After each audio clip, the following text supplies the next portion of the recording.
Hello, everyone, and welcome back to another Gambit podcast. We are got a ton to talk about tonight. It's mods, GLs, and Grand Arena galore. So, standard start to the podcast on Twitch now. Just so you guys in the chat know, since this is our podcast, we will acknowledge you in the chat, usually through written form, while we keep the podcast going. With that said, hello, everybody. It's good to see you. It is good to see you, Zareth. We're here. GA has started, and we have a ton of updates from CG. At the same time, we don't have a ton of updates from CG. So how are you this week? Oh man, I am kind of overwhelmed. I'm excited though. This is going to be a big week for all Swaga kind. Yeah, seriously. Um, so why don't we get started with what we do know, and that is mods are changing, and we at least know a little bit about that. So last week we went off the air. The very next day, CG decides to put out, or actually, the same day that most people listen to the podcast, the CG put out a new update that mods are increasing. We're going from now 6E to 6A. What are your initial thoughts on that? Oh man, so they surprised me. I honestly they surprised me and didn't surprise me. Like you know that when we had I mean just last week we were saying okay, so they're going to give us a new way to advance our accounts. Like we're going to have more GP, we're going to have a way to make our roster more powerful. And my prediction was like I thought that it was most likely that we would have 6D mods. I did not expect them to also add 6C and B and A. I also the thing that really caught me by surprise though is they're letting us have more roles on our Yeah. mods. So now we'll get a total of what, like 9 roles, something like that. Something like that. 9 or 10, yeah. Excuse me. Yeah, like we'll have a bunch of roles on our mods. So now our mods that are like, oh yeah, it's kind of cool, but I only got 1 role on speed. Like this mod is really awesome because it rolled 4 times on offense, once on speed. Now it's like, man, I could potentially get another 3 or 4 roles on that speed mod. So uh, I don't know. It's cool. It's I just don't know what the impact is going to be. It's hard to predict. What are your thoughts?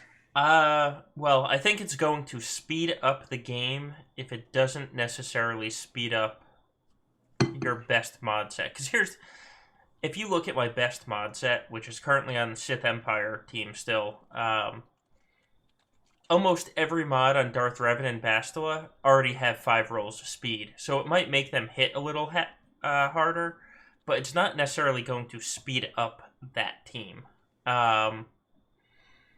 But what it's going to do is it's going to let my B and C mods turn into, A1, A2, A3 type mod sets where they only hit for speed 4 times, and rather than being at the 23, 24 speed range, they're sitting at 18, 19, 20. And if I have 5 chances to have them jump up to 84 or 24, it's going to be an interesting to see how the B teams speed up with all of this. Yeah, I think we're not. So we're going to see the Kraken accounts like just explode with crazy mods, and we're going to see the lower level accounts like not actually be affected at all, is kind of my prediction. But so here's my question, and we're getting these through feats in galactic challenges. For now, that's the only way they're releasing them. I'm 99% sure that these are going to be released somewhere else as well. Um, Yep. I don't even think Kraken. I mean, Kraken accounts might get more than me because I don't have random Karth team up at G13. But I don't know if right away we're going to see a giant explosion. And, some people, especially in chat, are saying PAX. But if you think back to when the Sith Raid came out, uh, the G12 right side pieces, they didn't come in packs or when it was first released. In fact, that was a huge complaint is you couldn't buy your way to whatever. It was they kind of slow rolled it and then they made it farmable and then oh god, look, now it's in the weekly store every 18 or every week you get it. So um, I wonder if they're going to do the same type of thing. Yeah, they're like everything. They're going to roll it out slowly and then make it more and more available, and then Yeah. eventually it'll be more commonplace, and then we'll find ourselves with another roster advancement mechanic. Um, Yeah. I mean that's just how it works. That's not even me being cynical. That's if you play this game, that's just how it works. So Well, that's how it has to work. I mean, the game. You and I were talking earlier this week, or actually technically last week, where when I finish the PALP requirements, I'm going to have over 100 G13 at this point. If they don't give another way to advance the roster, I'm going to be left like G13ing Tuskens at some point. Like you have to, as a game developer, give the next way to advance. It's not even a money thing. It's we want the game to survive. The game's not going to survive if there's nothing to do. So we had to get something. And I'll be honest with you, I'm glad if we're getting something, it's this and not like a Relic 8 that gives a new ability or something. dude, or just like plus 20 or plus 30 speed. Right. Yeah, exactly. So Like kill me now. if it's mods that, and you can get excited about mods. Here's the thing, where Reddit or all these people that hate the game that also play the game love to say it's a gambling mechanic. They're trying to catch you. Mods is kind of like that gambling feeling though. It's like, all right, just one roll more, just one roll more, you know. And so um, when you're getting something up to 6A, in theory, you already love that mod.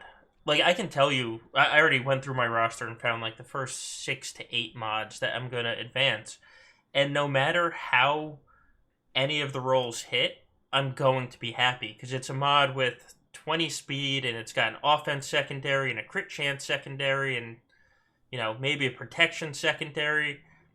And since I know it's already at 20 speed, no matter how it hits, 5 more times, I'm going to be happy with the secondaries that hit.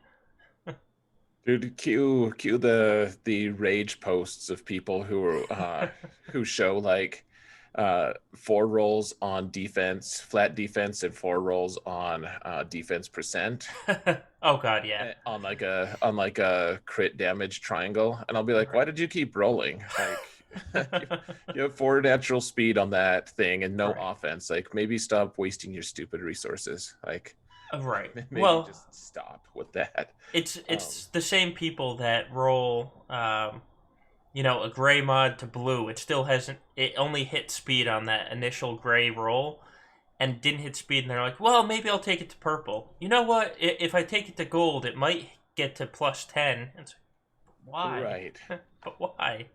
Well, like unless there's an intriguing other stat that they keep advancing, it's like, okay, so having a little speed is great, but I would love to, like, you keep hitting that big offense percent number, and you're like, okay, I'll. So if I have a double chance of getting something awesome, I could either get an offense percent roll, or I could get a speed roll. Like that's a reason to keep going. But if you're just going for the speed, yeah, like just maybe stop and you know, go home Right. and rethink your life, Yeah, right. perhaps. In fact, I'm going to answer, and we already sort of are answering one of the podcast questions now, so we're getting out of the way fast. So, the first mod I'm going to roll is.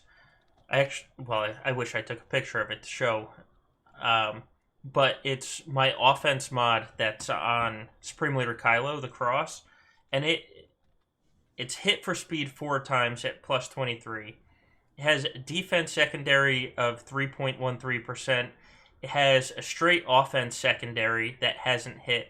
And then it has a 3.1% chance, crit chance secondary. So literally, I'm going to pick this mod and I'm going to focus on it because I know no matter how it rolls, I'm going to be happy. And if you look at doing it that way and look at all the secondaries, you can never be disappointed when you're rolling a mod. You can't go into it hoping, oh, here's 5 more chances of speed, and then get pissed if it doesn't roll speed. Man, well, and it's going to be prohibitively expensive too. Like Oh god, yeah. these materials are not going to be like easy to get. Like already, it's hard enough to get the 5-star upgrade mats or the 5 dot upgrade mats. The Yeah. 6 dot upgrade mats are just going to be obnoxious as hell. Like you're not going to go to 6A without a very good compelling reason, or without being significantly dumber than you should be. Right. So, Right. like, anyways, it'll be interesting to see, man. We're gonna see on the top end rosters, we're gonna see an explosion of plus 20 speed rolls on their mods. Like, all these different guys who have already who have a lot of resources, who they're gonna spend a lot of money to get it, and also already have all the rosters to actually get these upgrade materials. Yeah. And otherwise, there'll be kind of a, I don't know. I don't think there's going to be an enormous shift. And frankly, like, I don't know how much this is going to impact the game in a massive way. Like, I think it will impact it. Everything with mods to do with mods does impact things, but we're going to, I think the changes are going to be much more subtle, much less dramatic than the shift, for instance, to, like when they introduced Gear 13 and then Relics. Like both of those shifts were dramatic in their implications immediately. Yeah. And Yeah. these mods are going to take some time to actually filter out, and it's all going to kind of feel organic. Like you and I will be doing them at our rate, and the people at our level are going to probably be doing them at a similar rate. And so we won't necessarily notice a huge difference until we're like, oh, remember how you used to only have like 40 plus 20 speed rolls? Like, oh Right. yeah, that was funny. Like that was quaint of us, wasn't it? Ha ha ha. Yeah. Yeah, yeah, right. Well, what I'm sort of excited on my alt account, if I can do the feats, because that's, free to play. It might have high GP, but it's not necessarily the best GP, is my plus 10s and plus 15s are kind of right in line with good accounts. But then the plus 20s, I've just had awful luck at getting plus 20s on that account. So, Gom just said it in chat where it's a massive catch up mechanic. It might let that account start to catch up on the plus 20s to be even with everybody else, because it's not that I'm not putting the work into it in that account. It's just plus 20 rolls don't come easy. In that account, it's coming even harder. Yeah. But the first two things I thought about with these mods actually had nothing to do with speed. The first one was the cam mission, because sometimes it's hard to hit all of those goals that you need to for your characters. If you're upgrading mods now that are giving you extra rolls at speed or extra rolls or health to hit those goals, or even offense for like Echo or Arc, that's only going to help people and help guilds get cam. And then the second was in the five, or the counter to Supreme Leader Kylo that uses fives, where you want his defense to be or his armor to be 82%, but you also want his health to be like 80k or 90k. That's next to impossible if you don't have god mods already to put on him. But here you find an offense or a defense cross with a health set with health and defense secondaries, and you just roll that 10 times, and you're basically guaranteed to get a fantastic mod for him. It's true. Solo, it's something that just occurred to me. This is really interesting, actually, as I see it. Um, Yeah. so this is actually so. All right, let me kind of like go off on this wild tangent for just a minute here. So like in the game Clash of Clans, people would do these crazy things to be able to game. Like you want to get these good war matchups, right? Like you have your clan, you go to war, you get rewards for winning, all of this stuff. Um, And so you want to win. And so what people do, they only upgrade certain kinds of defenses, and they totally cheese things, like they just game the system so that they have the best possible matchup, similar to how we do it in Grand Arena, where we only upgrade our characters, like my alt, I only have Relic 3 at max.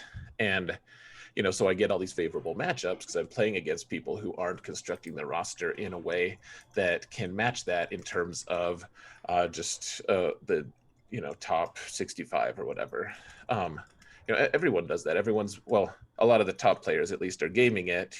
Bus 74, whatever, he does that.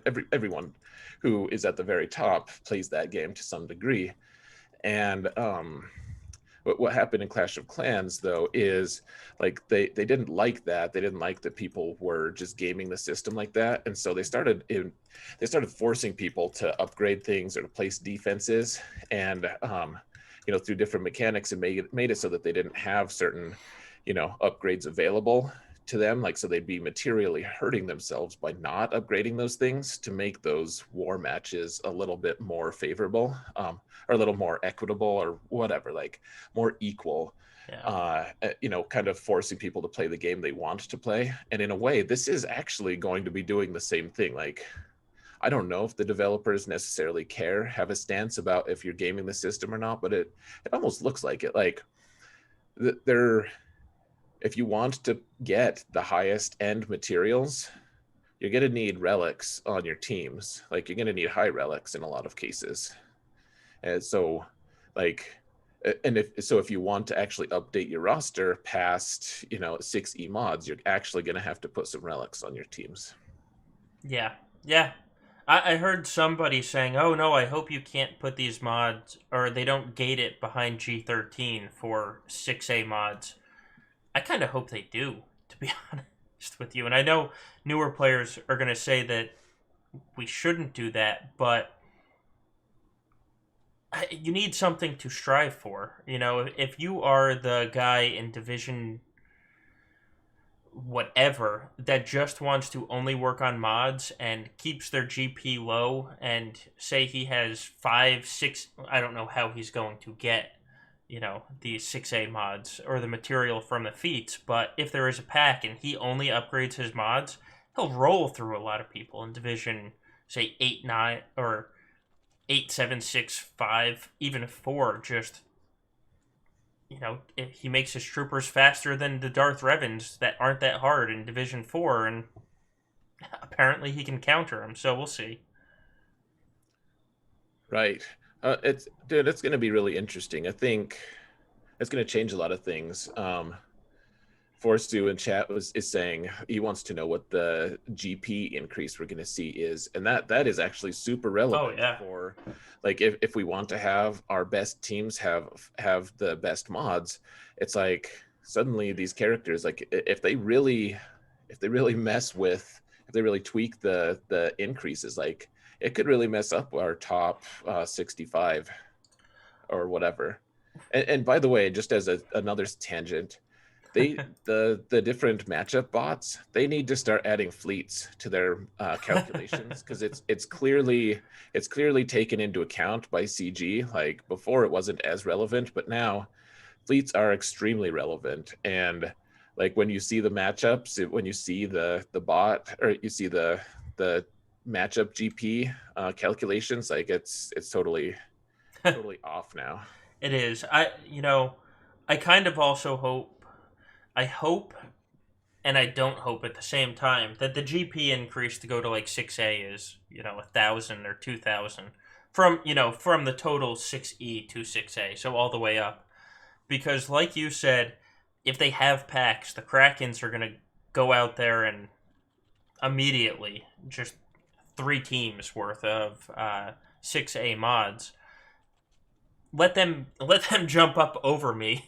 Let them do that and go to a point where I'm never going to get matched up with them because I just can't keep up with the mods slicing.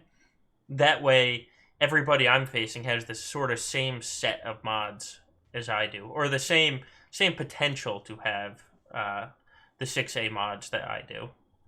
Dude, it's gonna be so nasty seeing these nest teams that like people who like super specialized nest who would only get health percent rolls and tenacity Oh, increase good rolls. lord. Like I I really like the idea, or offense. Like you're gonna have some pretty gross mods. I'm excited. Oh, I'll, yeah. I'll say this though as well though. I'm saying though a lot. Uh, I'll, I'll say this. It's going to be a stressful chase for a little bit. I don't want to have to start switching mods all the Oh, time. God, Like, no.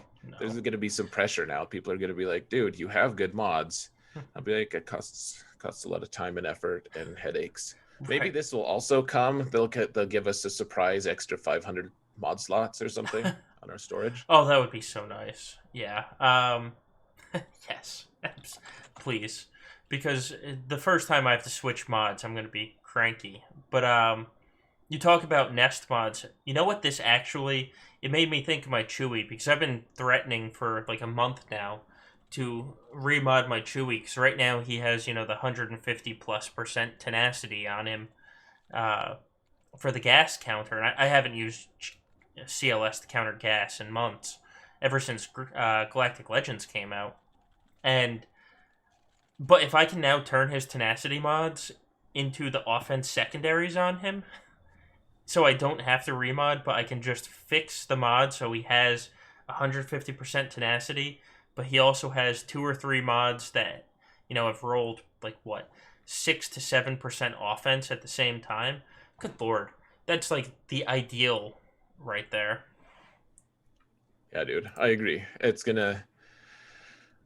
I'm really interested to see where this will go. I have a feeling there'll be some implications as well, just in terms of roster development and what squads, what you can actually do. And we don't know yet. We'll have information this week, probably, but we don't know yet how we're going to like how fast we're going to be able to do this. Right now, it's Right. like I only get like 2 to 3 at most 6e mods unless I actually spend crystals, which I normally don't. Yeah. So like even if I'm winning Grand Arena, 3 matches in Grand Arena, it still only gives me like one extra uh, material. So gonna be interesting. We should probably move on to the next topic. We've talked about mods for forever, but Well, real quick, um, just about how it's going to affect fleets, because we all hate fleets, or at least we hate the stagnant portion of fleets where four ships have the same exact speed. If it's like going from 5E to 5A, just if people don't know, it's not going to matter in fleets one bit. Now that doesn't mean that it's going to be like from 5E to 5A, but it's if it's the same as 5E to 5A right now, it's not going to affect fleets, and let's hope it sort of stays that way, because I don't want my first oh dear lord. 30 mods sliced to be on my fleet arena Yeah. team. I like Ahsoka on the Padme team, but she is the last person I want to put all 6A mods on. I just don't care. She has 6E mods, and that was enough. Right? Yeah, I don't want to improve her at all at this point. Uh, Right. maybe I'll just switch to only a Malevolence fleet. That way I can have two pilotless ships. Yeah, that's what we need. We also it's just going to be interesting. There's a lot of implications, and we'll just have to see. Like tomorrow, we'll probably have more information. I am Yeah. glad though. We've been talking about getting a mod increase on our upgrade mechanic on this cast for a while now, predicting We it. I'm have. glad it's finally come to fruition. Just need that overt pat on the back, patting ourselves on the back here, because we totally did predict that. Okay, so on to the next thing, because we have, God, there's a lot that's happened in the past week since our last podcast. Galactic Legends, the event is in a day and a half in theory. Um, yeah, right. We still There don't are have. people, there are people with 30,000 energy saved up too. Yeah, I'm not going to have 30,000 energy saved up, but I do think tomorrow after our after our guild reset, I'm just going to start collecting energy. Um, I'm not going to be like Klesso. I think even Klesso has he showed us a screenshot of like 2,200 energy saved up to go first. But I think I might get a jump on it. We'll see. I don't know. I don't know. We'll see about that one. Because I also kind of want other people to unlock it a day or two before me. That way they can do all the events and mess it up, and then I can learn from their mistakes. So I might not save energy. We'll see how I'm feeling tomorrow. Yeah, I'm good with waiting for a little bit at least. Yeah. You know, yeah, I remember the frustration, man. I guess I passed.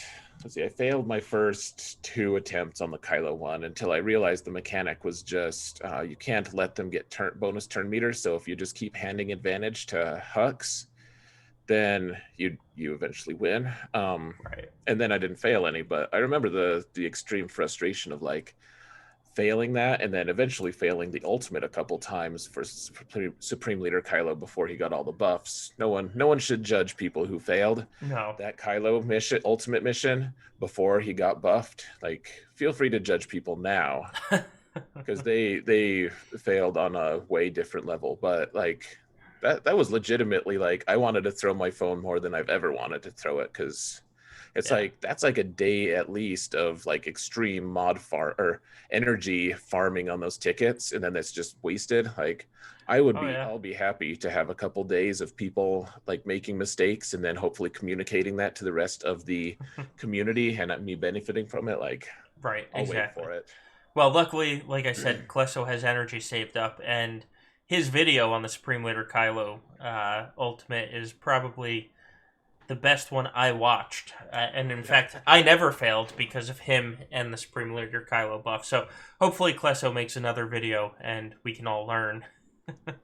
Yep, I know. Klesso can be the front runner on this one. Yes. I'll be Yeah. there to nitpick the minor fails that he has. I'm Right. sure there'll be like one or two small things that I'll be like, hey guys, here's the updated, better version, and then I'll of course link to him. Of course. Yeah. You know, Yeah. but I'll mostly get credit for being smarter, and that it'll be false, but it'll be great as well.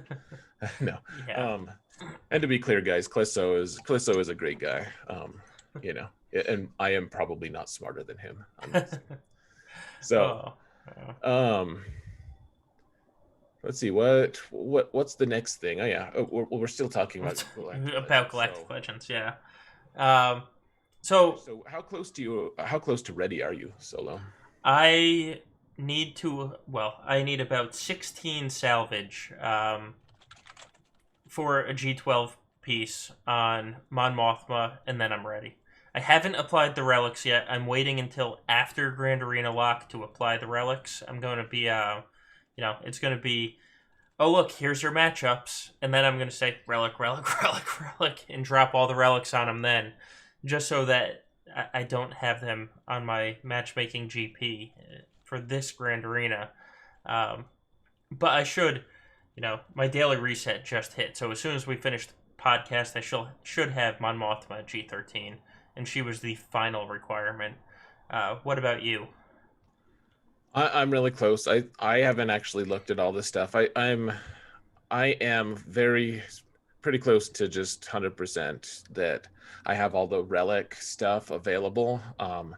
I've been saving it. The biggest bottleneck for me will be so I have Mothra at 90, I think 90 or 91 out of 100. So I'll even if I can't find her in the shipments, and if I find a 16, I'm gonna have to make some real value choices here. Some really, but if I don't find her in shipments, I should still be able to get her farmed before the event starts. And then everyone else is gear 13. So I'm basically there. I'll be waiting until GA lock to get all of the final relic levels. Like I really don't need Lando interfering with my matchup GP for at least next week. Well, I was thinking about it, and realistically, these guys probably won't interfere with our matchmaking GP, but I'm not taking the chance. Because without Zetas, I don't think they're going to.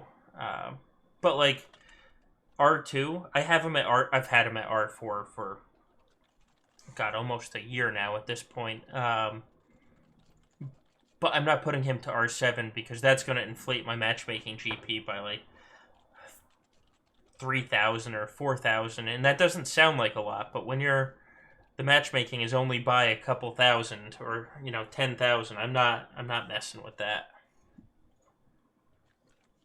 Right.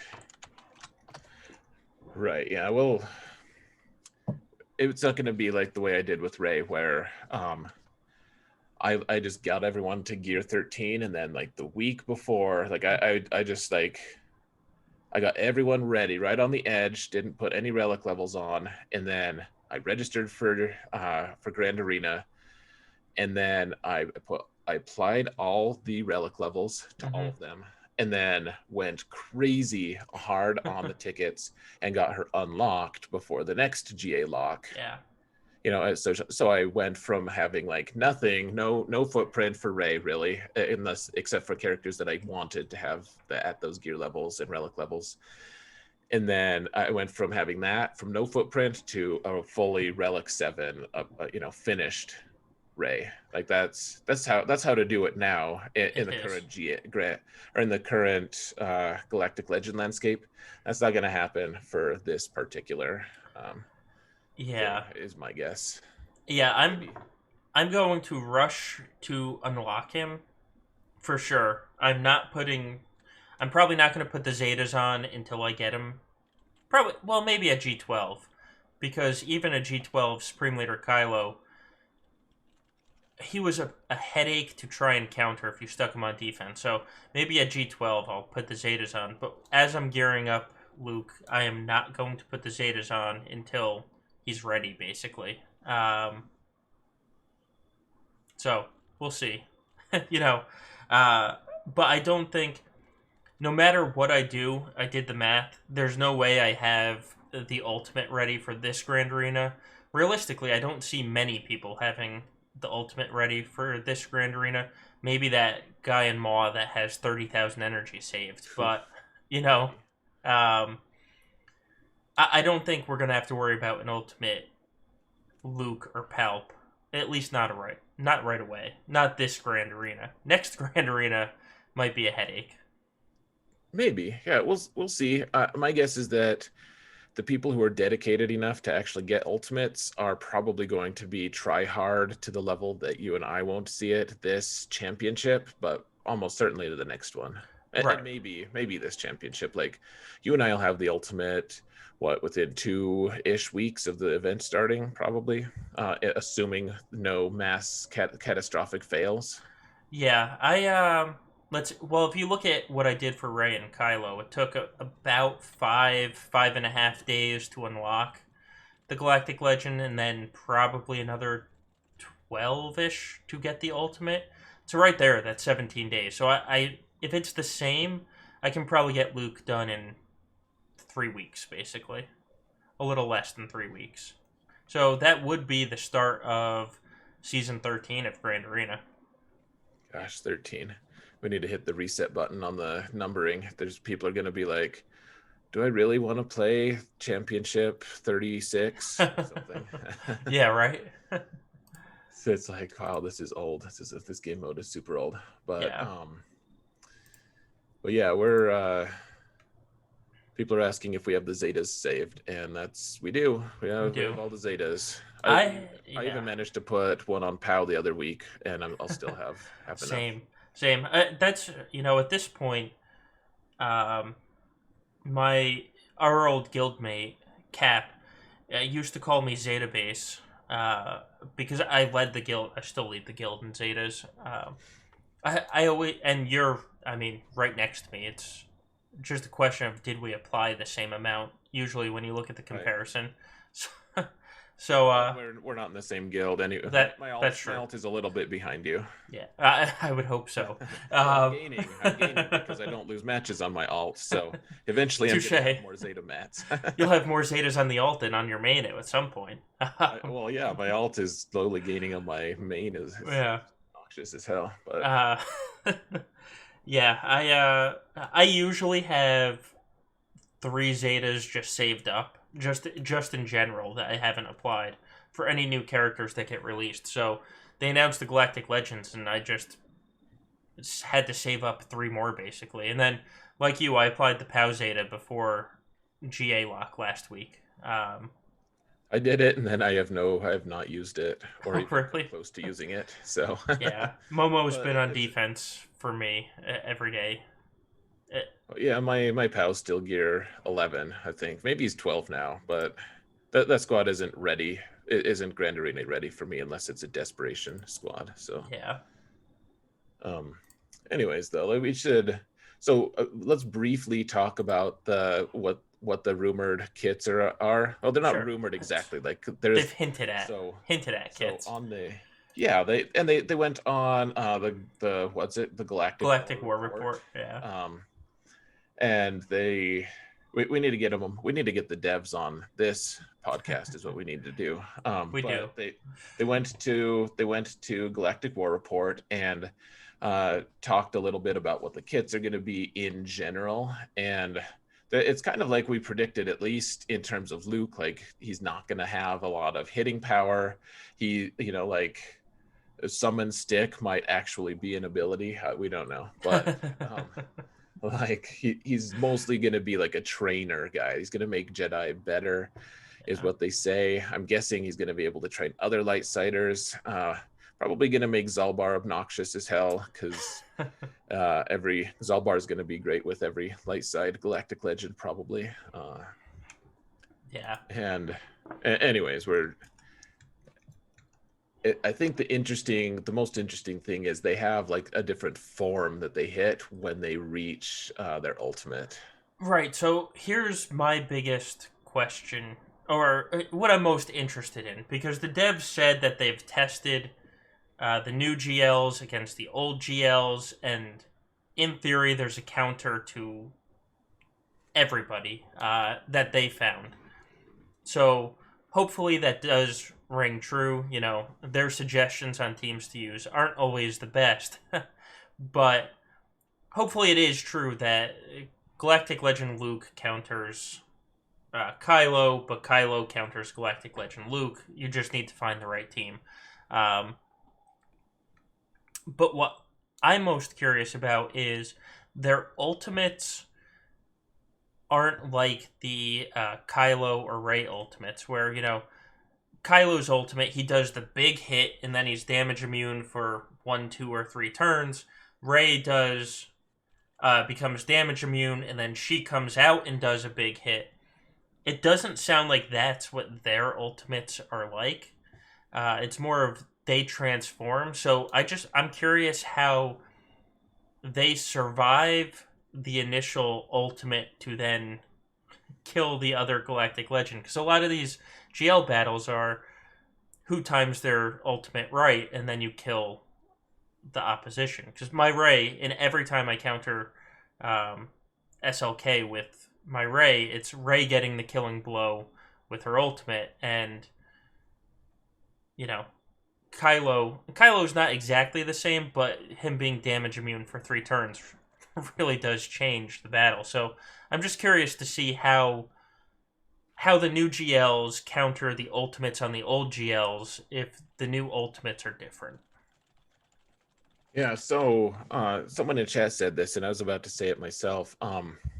Like, maybe at least with Luke, not uh, maybe he's not going to be targetable like Mon Could be. Mothma, but then he just doesn't actually fight. He just sends people, issues them forth. So all you have to do is kill 4 characters, but he makes those 4 characters really damn hard to kill. It very well could be. But I'm sure that part of it is they did actually figure it out, and have that part of it, you know, ironed out, because they are actually very good at making kits. The past year has shown nothing but good characters, so I trust that Right. these kits are going to be good. I'm just curious how they all interplay. That's probably the thing I'm most excited about for them. Well, and they will. so they are good at making kits. They're good at staying within the intent of the kit.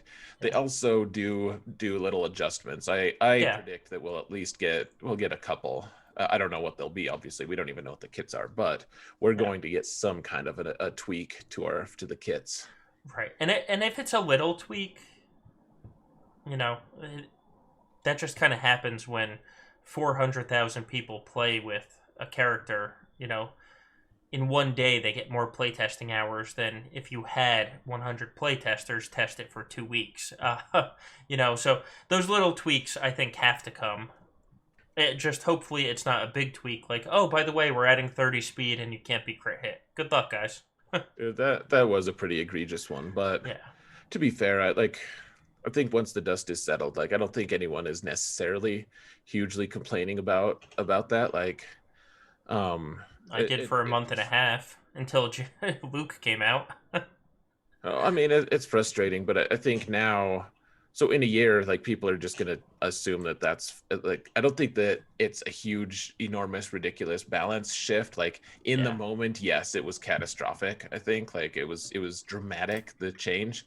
I think long term now, even now, I just I don't see Kylo as dramatically more powerful than Ray in terms of countering. And maybe that's just because I'm looking at him from the lens of I just want to use off meta counters against them. But there's actually, I feel like there's more counters developed for against Kylo right now than there are against Ray in terms of off meta counters. Um, I don't know about that because off meta counters to Ray. Now, if are you have the Jedi Knight Revan gas lead, you have a Luke Nukem squad. You still have Darth Revan. You still have Vader. I mean, it's not like there's a few. It's just people have sort of stopped using a couple because they got too expensive. Well, the Darth Revan one is essentially the same as Darth Vader. They they both have Watt and Thrawn in there with a tank and ways to get rid of the taunt and everything. I see Darth Revan as a more expensive version of Darth Vader, Uh, sort especially for of, that counter. yeah. Though I will I don't know. say, I feel more safe with the Vader counter at this point than the Darth Revan counter against most teams. Well, Darth Vader has more builds that it can actually take down for Right, sure. right. And Supreme Leader Kylo, I don't know. There's still not a ton of counters to them, Yeah. but one way or another, I don't feel helpless against either of them. I will be interested, man. You and I were speculating on what teams might actually, what off meta counters are going to be for these new characters. I'm Mhm. like, I don't. I don't really see any teams that are going to be able to do that. Like Padme is going to be less and less relevant as we move along, as health percentage, Yeah. damage is just completely negated within the GAC meta. Right. Yeah. It's kind of funny to see because of just well, I guess a year and a half ago she came out. She was so powerful, and now she's basically resigned to defense for me. you know, so it'll be interesting to see how Padme shakes up, especially since everybody has half the Padme or 3/4 of the Padme team at R7 thanks to Fleet. So in 6 months, when of account has 4 Galactic Legends, Yeah. I don't even see a place for Padme almost. I'll be really interested to see what does she even counter? Yeah, Night Sisters aren't going to be on defense at that point when somebody has four Right. Galactic Legends. And Chupio makes her completely worthless against that as a CLS team. Yeah, A lot of the niche things that Padme does well, is Grievous. I just put a video out saying that I think Grievous is going to be more on offense in the future. Honestly, I think his usefulness on defense is going to start waning a little bit. yeah. I mean, I think it already has. It's not. It hasn't reached that point yet, but I think you can see the kind of peak and the downturn at this point. I'm still scared of a Grievous team that's, full R5 plus, I'm still not going to feel comfortable against that. But I have multiple teams that can counter it. Right. Well, yeah. So 6 months from now, let's rediscover. Let's see what Yeah, we'll be right. like. Man, remember when Padme used to be good? Yeah, But she'll still be relevant. It's just she will be. But I mean, like, look at bounty hunters. I mean, when a year and a half, not even a year and a half, a year and 2 months ago, when we started this podcast, bounty hunters were a huge team to still have for Grand Arena. Now, if you don't have a relic bounty hunter team, they're kind of like, eh, thank you yeah. for giving me trooper bait because you put him on Right. defense. Yep. Uh, Yeah. that's Exactly. um, the one So, thing. go ahead. Since we talk about Grand Arena, obviously that's what this podcast is for. What I'm really curious to see is in the future of Grand Arena, if they don't increase the teams that are on defense, all of their marquee characters that get released really aren't going to be usable. Um, when you think about it, when you look at how many teams we basically have 10 quote unquote meta teams now. If they keep releasing marquee tunes, where are you going to use the marquee releases? Because it's all going to be legendaries, hero journeys, and galactic legends in Grand Arena.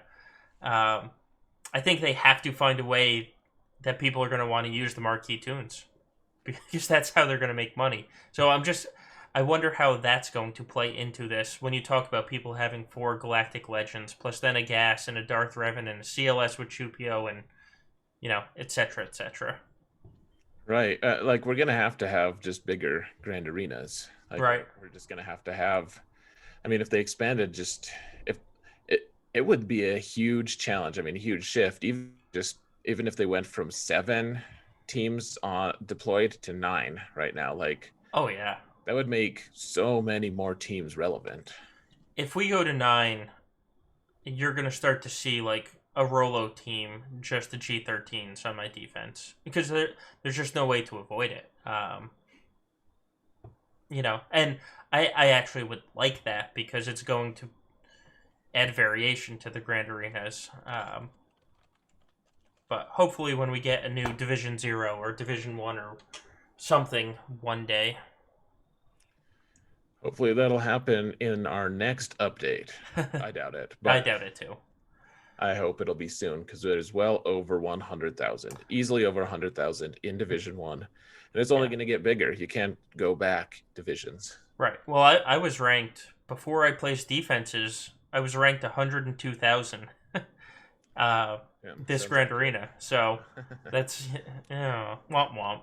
That was mean. But, Random FU. Grand Arena center scoreboard there, sir. But, yeah, we need something there, especially with more teams added. So give us 9 teams. Let us actually make decisions. And Gom is sitting there saying he would love 8 or 9 teams. I would not want to go up against his 8 or 9 defense teams. Dear Lord. No, I know. Like, I think Gom would benefit if we had 12 teams. he Honestly, he like probably would. he would be the king. Yes. If he's not the king already, he would be the king. Yeah. So, Yeah. uh, yeah, I would still probably go for it though. Oh yeah. Yeah. Anyways, Galactic Legends will come out probably tomorrow, and all of our stuff that we talked about will probably totally be irrelevant. It's the way So, this podcast works. That's what we get for recording on a Monday. yep, exactly.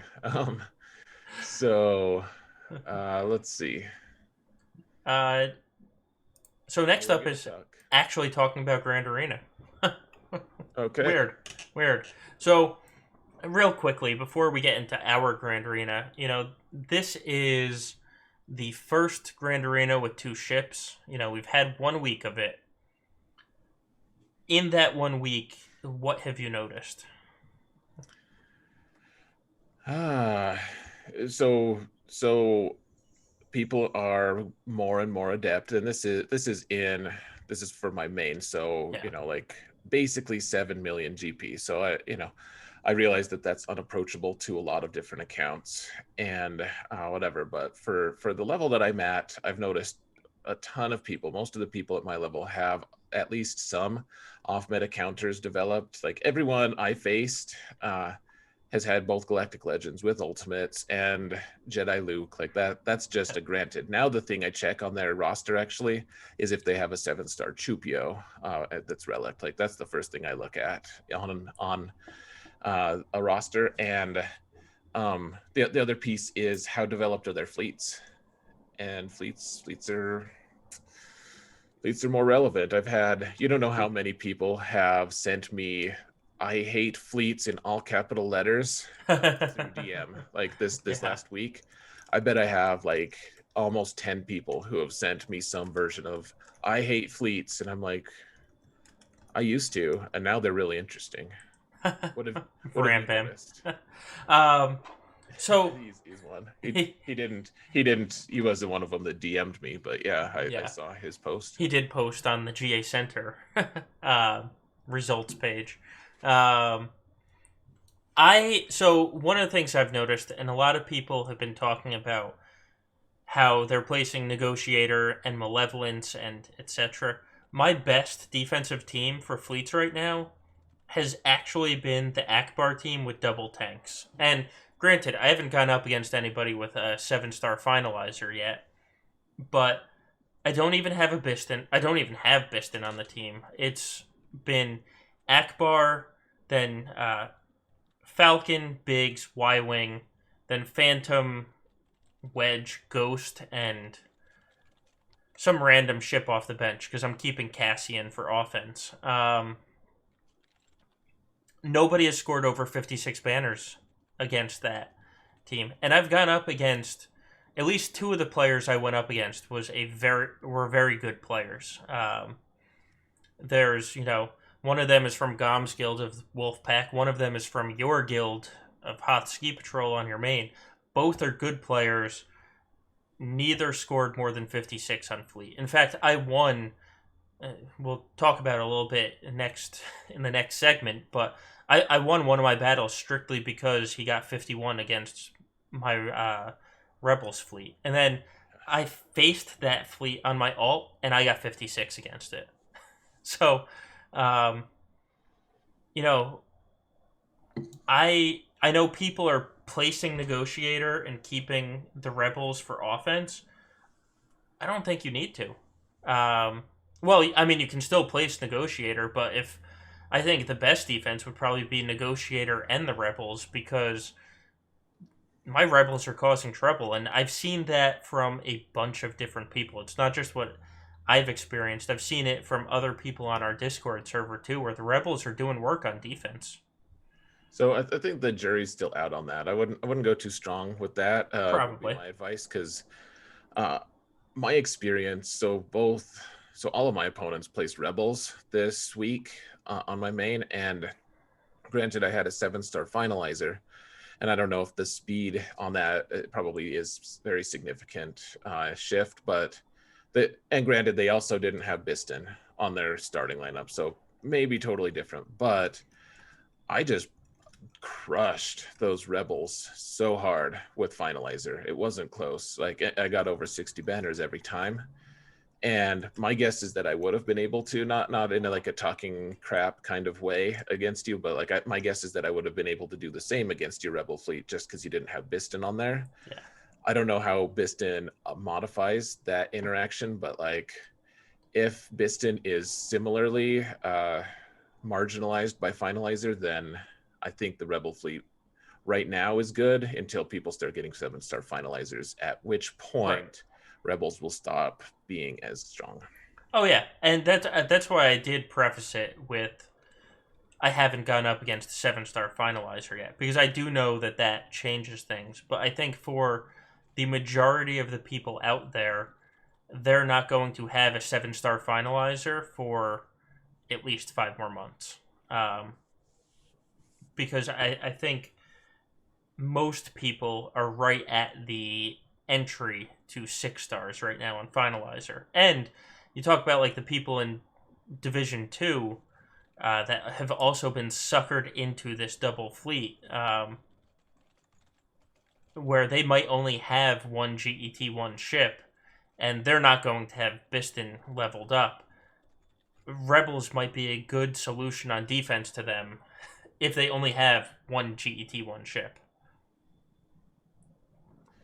Right. Yeah. Well, I say this a lot. We'll just have to see. Well, it's true. I mean, it's the first week of this, so who knows what's going to happen next week. I think I figured out how to beat this Rebel comp with my negotiator, and the key is Y-Wing not using Houndstooth, because I think a lot of people still use Houndstooth as a crutch on their negotiator fleets. And against Rebels, well, against every team, you don't need to. Y-Wing's a fantastic ship. The only time you need Houndstooth, I would say, is in a mirror match, just in case you lose the first 2 coin flips in the mirror match. But yeah, so we'll see with fleets. I don't think I'm going to change what I did with fleets, at least for the next week. Maybe week 3, maybe week 4, but I think at least for next week, I'm going to keep things the same and test it more to just see how it all kind of plays out. Yeah, as with everything. And eventually they're going to just release. I mean, if there's a new raid coming out, it wouldn't surprise me to find out that the new raid, the raid character is like a new capital ship or something. Yeah. Well, we also talked about if, in theory, it is a Death Star raid, Red 5 would make a fantastic, new character. And that would explain why we didn't have to gear Farm Boy Luke for the Grandmaster Luke. It would, because you're gonna gear him anyway. We're gonna have to do it eventually. Yep. Yeah, but I mean, it makes sense. Red 5 is, I think you can easily classify it as a true legendary or historic type character. Iconic, perhaps. Iconic's probably the word. Yeah. Yeah. I would be excited by Red 5. Actually, that to me, that's almost at this point one of the most egregious missing, quote unquote, characters in the game. Agreed. And we have 3 Falcons. Why can't we have 1 Red 5? Right, and we're due for a Fleet Arena meta change. So, what if that Fleet Arena meta change is, Y-Wing, Red 5, and Millennium Falcon with Akbar? I mean, that would be a good way to change the meta with one ship and drive people to improve in the raid. And no, not Red 5 with JTR. That is, thank God she's already taken. She's already taken by a ship. Oh no, Scav is the pilot. Oh, that's true. That's true. Oh, no. No, but I mean, if you want, actually, she's already R7. Yeah. Do it. View. Yep. I already have her R7. Exactly. Go for it. Go for it. That's why she won't be, because exactly. Have to gear her. Right. So right. All right. Anyways, we should probably move on and actually talk about our Grand Arena weeks. We had good weeks overall. In theory. Yeah. Yeah, I thought it was a good week. We both faced some actually very rough opponents. Solo, how did you do in your first round? Well, this was kind of a kick to the balls when I opened up my matchmaking on, Tuesday afternoon, and I had a direct rematch with the guy that I finished season 11 off with, who beat me, and I was cursing left and right because I don't know how to beat Kylo, apparently. And so my problem was I didn't full clear, and so rather than go into the rematch and say, I'm going to put down easier defenses so I have more for offense, I said, I'm going to put down harder defenses. That way, if I don't full clear, hopefully he can't either. And so I went in and I had a loss to his Rey because my Vader counter got screwed up. I lost to his Grievous because I then had to use my Grievous counter to counter Rey. And then he was hiding Darth Revan in the back. And by that point I was running on fumes because he also places a very difficult defense. He's all a very good player, as I said earlier. And so I lost to his Darth Revan once. Luckily, just pure luck, I decided to save my Red Panda for offense. And so the thing that honestly saved me the game was I put Red Panda under a Palp lead, and he just destroyed the Darth Revan team. Um, they killed Palp, and he did an AoE and took one out, and then they killed somebody else on the team, and Red was just like, here's my AoE again, and took out 3 members of the Darth Revan team, and I was able to clean it up. And then It was magical. I was like, didn't think that was was, gonna work. it was pure hope and chance, and it worked.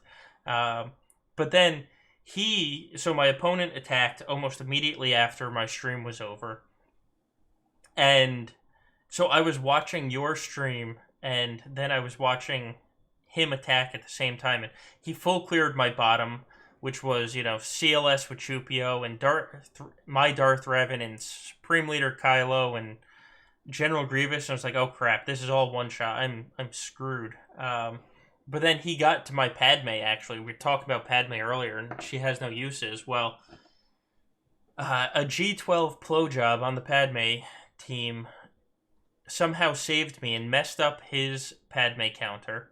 And so he took 4 attempts on Padme. I first time I've ever used this Dooku team. It was Dooku, Droideka, Nest, Vandor, and another scoundrel. I forget which one now. He lost twice to that because once he lost to Padme, he messaged me and was like, I lost to Padme and I lost my ability to full clear, I thought, because he couldn't beat Nest in that team. So it took him 3 times to get through Dooku. Even with that, since I lost so many times, he needed to average 60 banners and fleets, and he would get the win.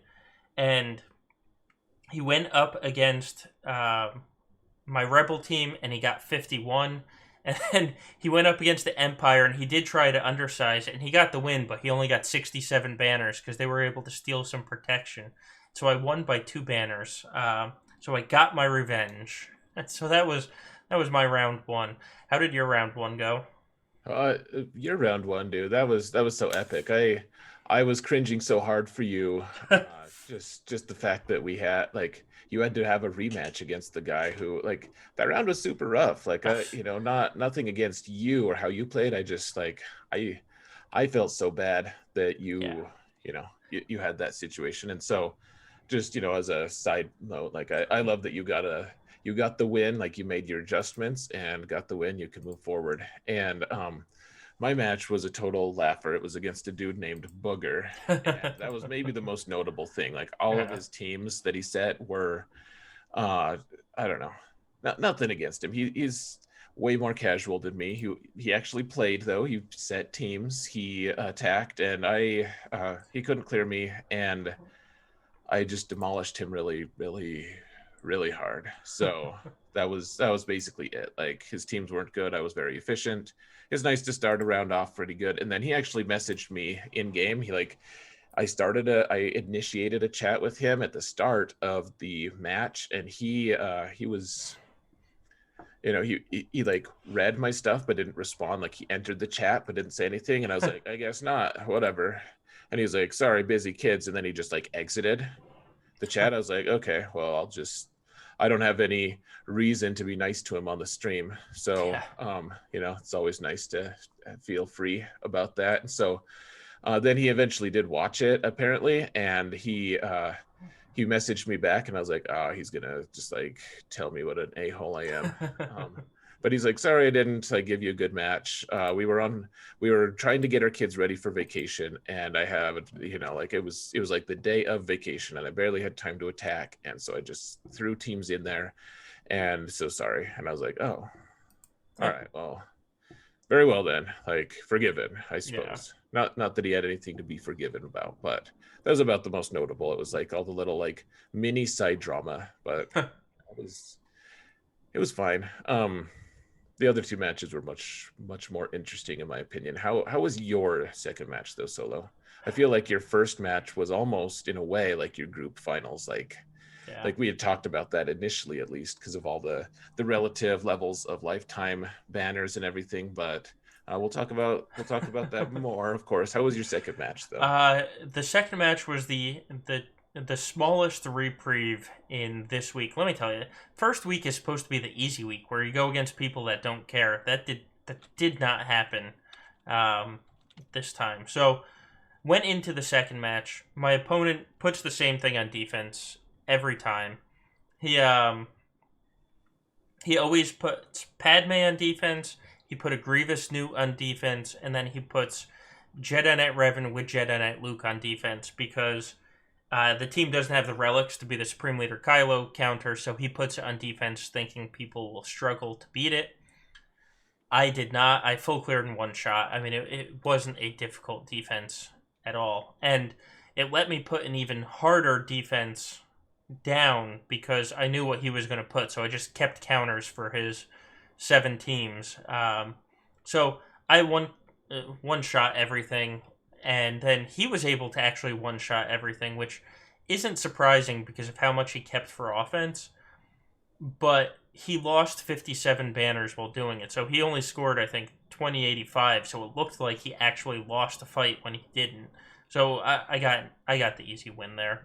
How'd your round two go? This one was a little bit nerve wracking. I had noticed right at the start, there were actually two people I recognized in my group. One of them I didn't end up facing, and I was glad about him because it was a weird experience against him last time. But this guy, his name was Enlo. He's on team, excuse me, a Team Instinct, and he's like he knows his stuff. Like those guys all know their stuff. Before that, the first time I faced him, this is a rematch. First time I faced him, he had placed a really tough defense. He was in I think PvP Elite at the time, which was one of the best as you might expect, or maybe not. Like some people name themselves their great guilds some pretty grandiose things that never pan out, but it was one of the better PvP guilds. So he had really good defenses last time. Like it was a rough match. I did beat him that match, and so he knew who I was. He started a chat in Discord, like we'd already talked on Discord before that. And so he knew it was coming, and he could do all the research he wanted, and all my stuff is just out there. So Yeah. he actually when I was doing my my scouting, I guess, for the match, I noticed that like you kind of notice certain themes and stuff. And what I noticed was he generally, against people who keep both Galactic Legends on defense, he takes both Galactic Legends for offense and does mirrors with them, and then he places his own off meta stuff, off meta counters on defense. So like Vader on defense, Jedi Luke on defense, etc. And then I was also able to predict that he was going to put his Commander Luke team down with Chupio. I was pretty sure. So I actually, and it was kind of cool. Like we placed a bunch of teams I didn't expect because he knew who I was, and he wanted to throw me off. So I got to do some cool counters. I used General Grievous to counter Commander Luke with Chupio.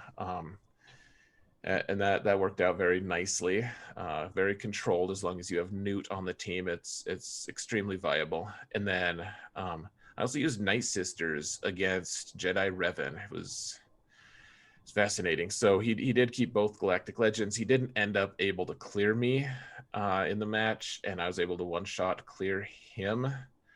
I don't know. It was a very tricky defense. I still got a decent score, but yeah.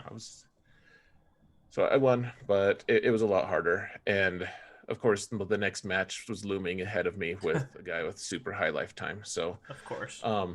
But your third match, you got paired against my guildmate. How did that match go? It was painful. That's what that was. So, your guildmate, I went through the history for 6 weeks straight. He always placed the same defense, and it wasn't an easy defense. He would always place Rey, Gas, Darth Revan, Padme, and JTR with the Bros. And so it was the same thing for 6 weeks. And so I was prepared for that. In fact, I was practicing my Jedi Knight Luke lead counter against Darth Revan to be able to counter all these teams and put a strong defense. Um, and then I opened up the board and he had Supreme Leader Kylo, which at first I panicked, but then I went into Arena and practiced Vader lead against General Grievous to the point where uh, I only lost the matchup once. So I was able to win 9 times out of 10. Um, it was just a question of varying degrees of banners you get from the wins. Because if you get a crit on Grievous at the beginning, you just steamroll him. If you don't crit Grievous in the beginning, you're in a lot of trouble. So I went in and I was like, okay, I can do this. I have all my counters. I can clear the front. And he puts strong teams because I mean at this GP we all have strong B teams, but he usually put Geos and bounty hunters in the back, so I could use my Night Sisters on the Geos. I could use my troopers on the bounty hunters and call it a day. Except for went into the Kylo counter. And Old Ben didn't land the ability block, and then I lost my Jedi Knight Revan, and then Kylo got a swipe, and I lost my Old Ben and Bastila, and then I lost that fight, because that's the way it goes if you can't land ability block consistently. And then so here's where I lost the fight, because at that point I still could have won because my Darth Revan got a hold. I put my Geos on defense, and he put such a strong defense that I had nothing to counter his gas except for my gas, so I couldn't even do a situation where I took my General Skywalker and just cleaned up because I just had nothing to counter his General Skywalker team with. And because Zareth is always talking about Geos on defense, I was like, all right, let me try Geos on defense this time. And then I didn't have a cleanup to his Kylo, so it was very frustrating. Because here's the thing, I did a lot of fun things on offense. I was able to beat his JTR with the Resistance Hero Bros fairly easily. That Vader lead against Grievous, I didn't get the crit on the Grievous, and when I say I didn't get the crit, I mean I hit him for. He probably still had 70,000 health left because he was still in the green after the saber throw. Yeah, that was the most pathetic throw I've ever seen. It was throw. Usually, so when I practiced in Arena, if I missed the crit, I would still hit for 117,000. So Grievous would drop down to low yellow basically, and he would just need a cleanup. But what happened was, and this is why I didn't hit him as hard, is his newt is basically a paper newt. It was gear 12 and I think no extra gear pieces. So when I was in Merciless and I did just a basic on his newt just died. And so Grievous gets his bonus turn. B2 doesn't get the bonus turn during Merciless, but Grievous does. So Grievous went, and he shed his debuff, so he got rid of the speed down that was on him. So instead of having 3 debuffs on him when I hit him, he only had 2 from the Vader lead with the dots coming back. So there was less debuffs to hit off of him. But I was actually able to still pull it off, and I still pulled it off for decent banners. So it's frustrating that I lost because of the lack of ability block and a Supreme Leader Kylo when I did such other fun things on offense. But sometimes that's just the way it goes. So there we go. So how did your championship round go? Because like you said, you went up against a guy with very very good lifetime banners. Yeah, so the guy was 462K lifetime, so that's it's a little less than mine, but I mean, he wins almost all of his matches. And to further complicate things, after we'd both placed our defenses, he was like, he messaged me and he was like, "Hey, like, when's the stream?" I was like, "Oh, so you know who I am as well. So you placed a bunch of like tricky things." The thing is, when I scouted him, so I scouted him 6 weeks back. I like to do a pretty thorough scouting against these guys who have really high lifetime and switch their defenses every time, just so I can get a feeling for kind of like their tendencies and like their predispositions towards certain teams. And what I learned was no one had one shot full cleared him for at least 6 weeks. Like, his defense is really tough. He almost always puts both Galactic Legends on defense, along with a bunch of other teams that are just pretty tricky to deal with. And he always places them in different areas, so it causes doubt. Like this time when he placed, so we did place double Galactic Legends. He put both of them in the back zone, and then he put Grievous with Newt, and he put Padme in the zone ahead of him, so that I was so tempted to use Vader on one of those two teams. Actually, on either of them, I would have happily done that. But I was like, if he has double Galactic Legends in the back, I don't know. So anyways, I placed like Night Sisters on defense for the first time in weeks. I don't know. I made a few adjustments, but uh, in the end, like, he made his attacks before my stream went, so I really appreciate that. So I could show people my back zone and all the teams that I had available. So he made his attacks, and he actually was basically stalled out. He couldn't get through my top zone. Um, he killed all my Galactic Legends. He did a pretty good job, and then that top zone, he just kind of ran out of steam because he had placed such a tough defense himself. And his defense, though, was so tough. I was like, I don't know how I'm going to be able to clear the top zone and the bottom zone and two Galactic Legends. I ended up needing to use Nest to solo, well, quasi solo, because he had R2D2 with Padme. So R2D2 was like 110% potency. So I needed to avoid getting stunned by R2D2. And so I added Farm Boy Luke as lead, and that was it. So it was Farm Boy plus Nest. So after Farm Boy got killed on the first hit, then I was able to like Nest. I think I had 10 seconds left, and I cleared his Padme squad. So that was good. That was huge because I specifically saved. I've been putting Nest with Ray lately. I specifically saved Nest because he usually places Padme on defense, and I was like, okay, well, I got to do this if I can.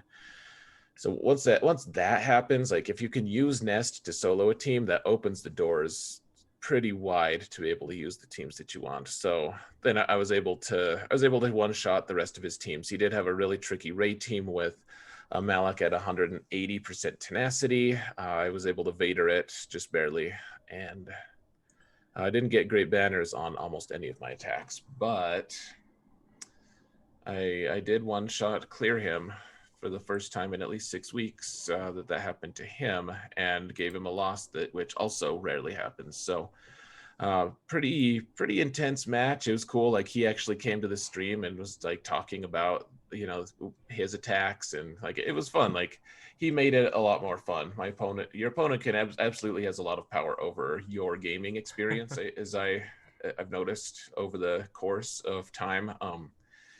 And that he was a really cool guy. So huge shout out to him. And I ended up going 3-0 for the week, even though I had a couple really rough opponents. So Nice. Yeah, good week for me. It was fun to watch your attacks this week.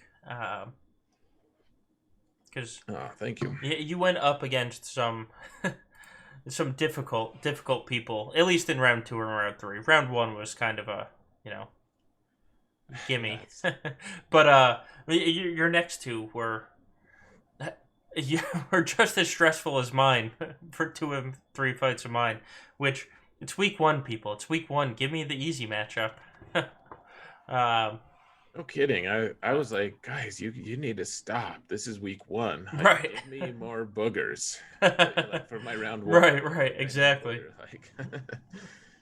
Uh, I like being the guy who ensures that those guys don't get paired up with people like me in later rounds. yeah, exactly.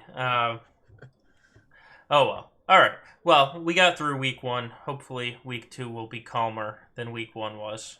Though, knowing my luck, I'm gonna have a rematch because I feel like now every other week I'm getting a rematch. So we have reached that point of our roster development. Yeah, those guys, all the really try hard guys will be in Chromium with Klesso. That's true.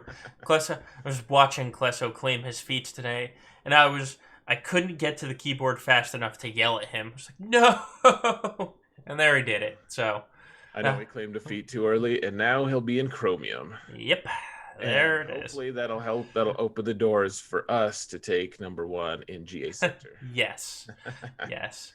Ha Uh, ha ha. No, I hope he actually wins. I That'd do be too. cool too. His streams are going to be good. Uh, all right, so why don't we move on to the next part? We have a bunch of podcast questions again.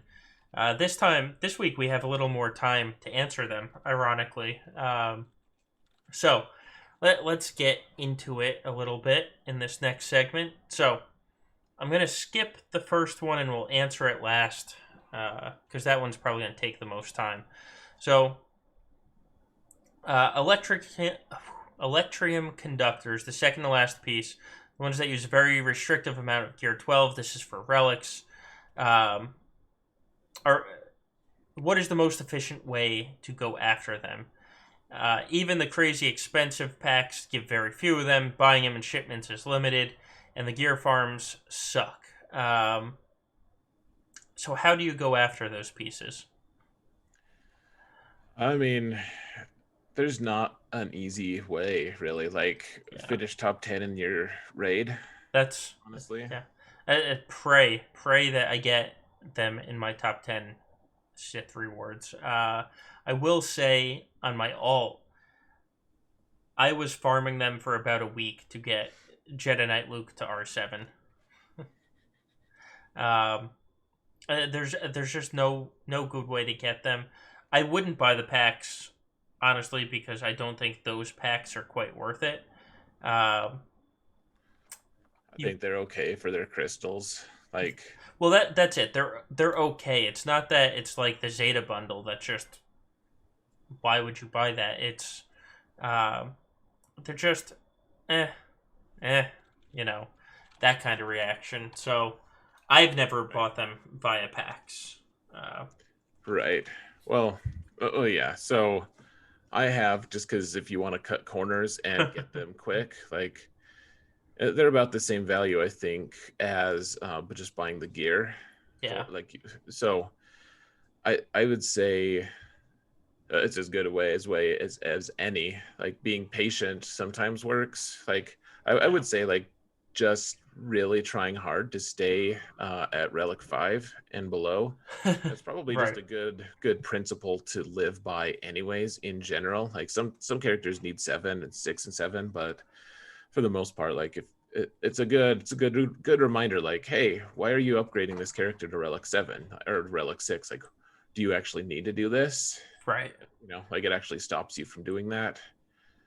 um Otherwise, so someone in chat asked assault battles, and my response is like, yeah, it's great if you can do it, but it is not worth tearing your hair out. Like No. the Night Sisters one, The one people, today. The yeah, worst day of the month right now? Yeah.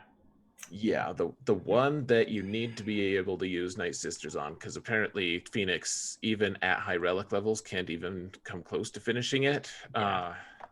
Yeah.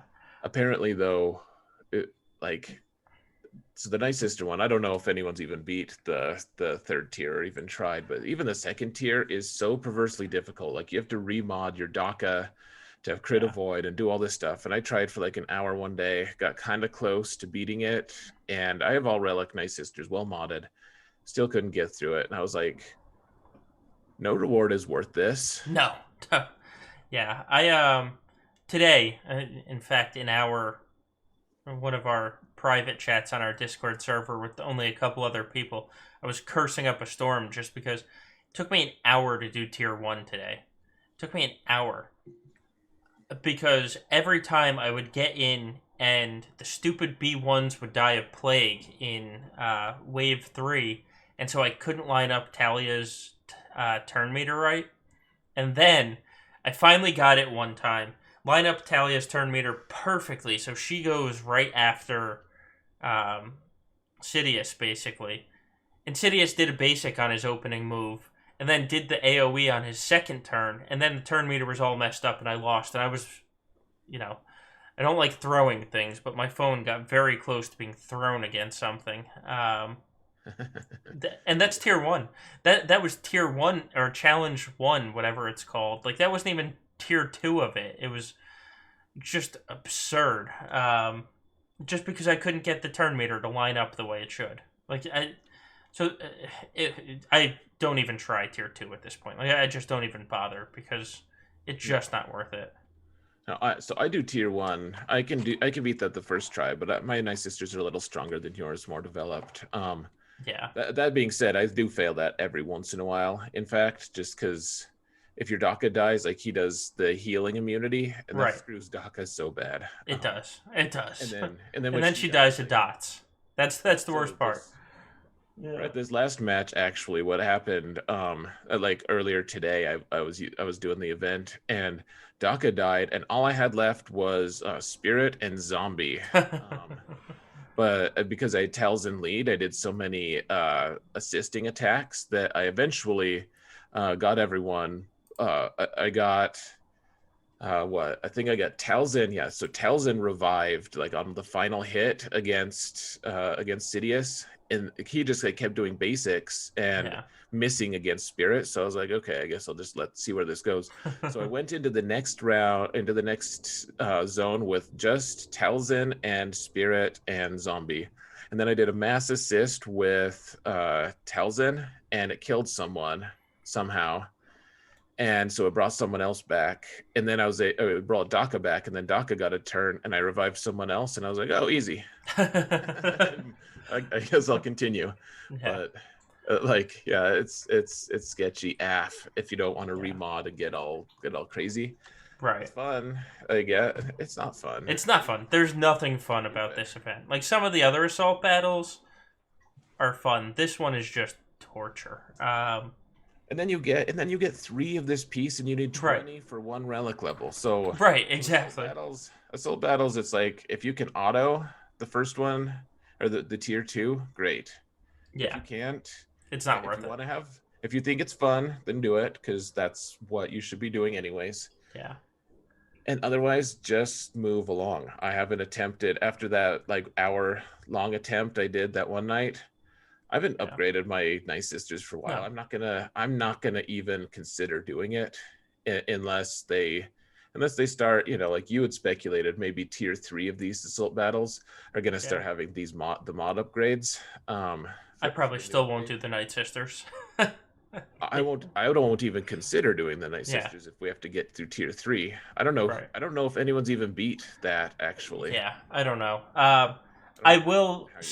So I don't do the one with the droids where you use the Thrawn lead and it takes like 40 minutes and you beat it in one shot, but it takes forever to get through. What was that, the Ewok one? I don't do that because I don't think the time commitment is worth the reward. But at least that one, if they add better rewards, I can do. Like this Night Sister one, I'm just... it's so frustrating. And the worst part about it is, since the last time it ran, I actually got relics onto my Talzin because she was G12, and I had more trouble this time after getting her up to G13 than I did when she was G12. That's the most annoying part. Someone just said in chat, Forsu just said that they got in tier 3, they got to wave 4, and Daka got crit for 273k damage.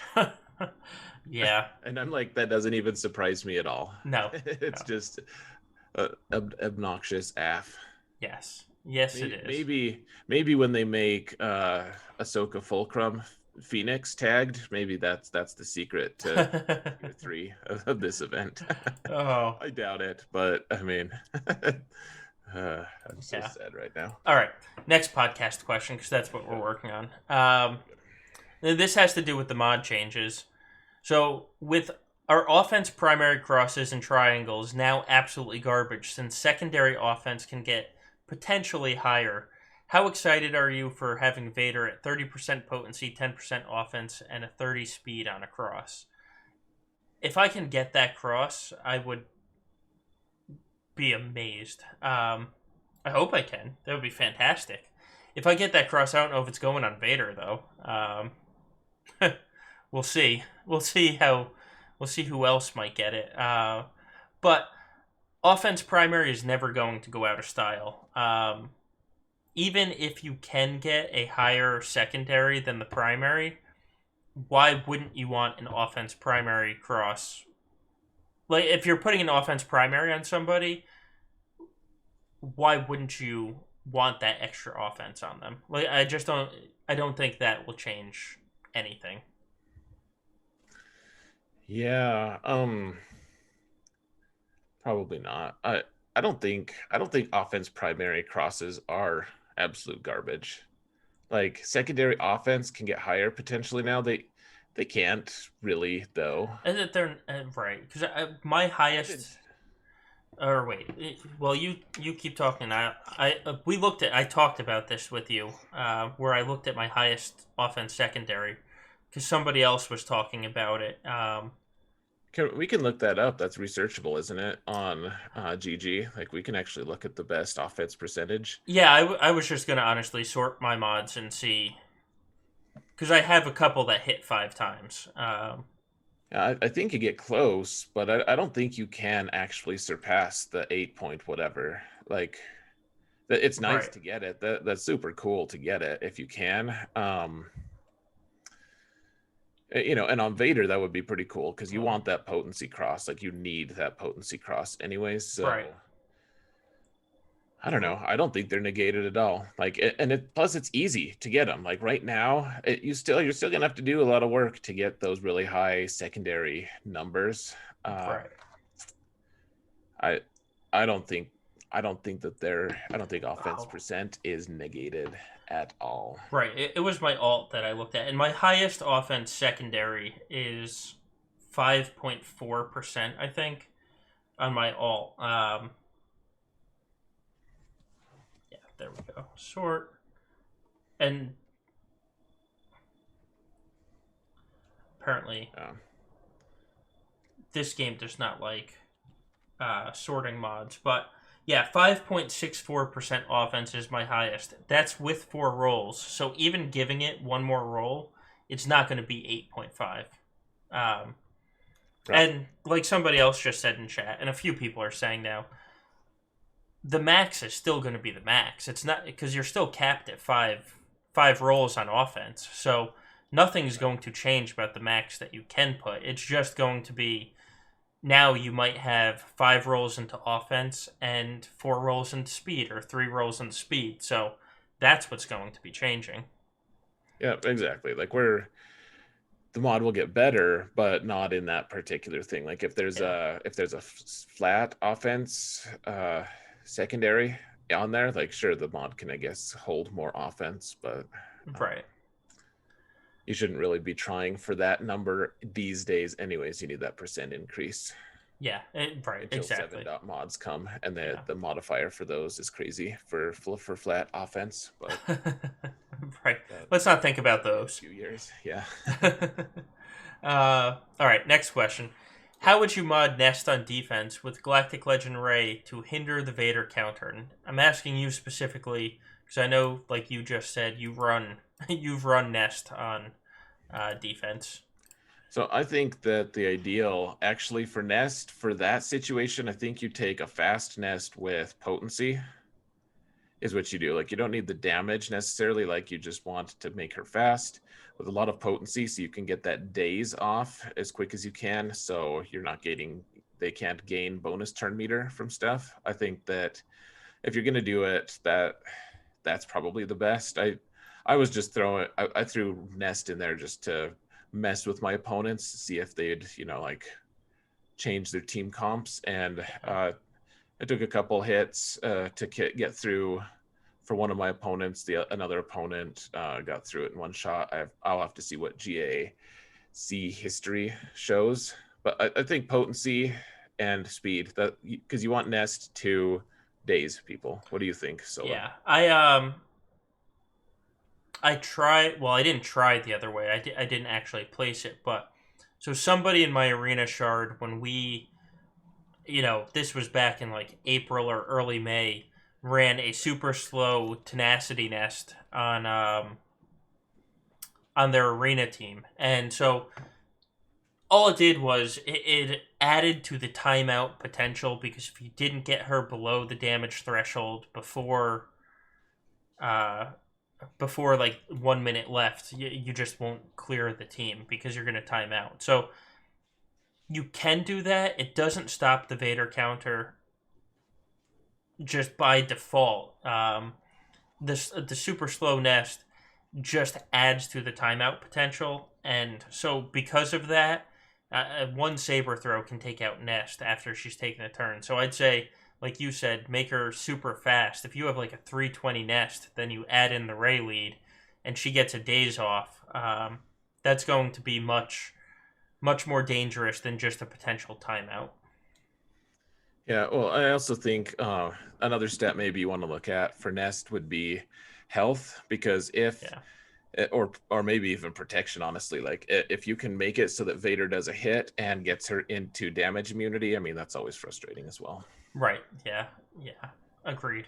And uh, even if you have like 180% tenacity, a Vader saber throw with weapons tech, even without any debuffs, can kill most nests. At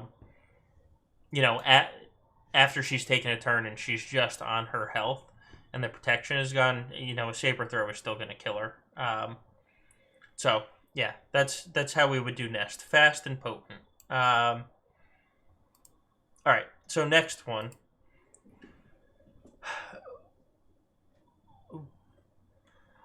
And we actually already talked about this. What are your priority mods to move to 6A? Ones that are high speed rolls already or something else? You know, for me, it's going to be. I think my first 6 or 7 are going to be the ones that have hit speed 4 times already and have great secondaries that I won't be disappointed no matter how they hit. From there, I think I'm going to be looking at the ones that have hit a good secondary a couple times, like offense or defense, depending on, or health, depending on who I'm modding. And the speed is sitting like around, 13 or 14. So it's hit speed twice. It's already hit the secondary I want. And now I'm try for speed.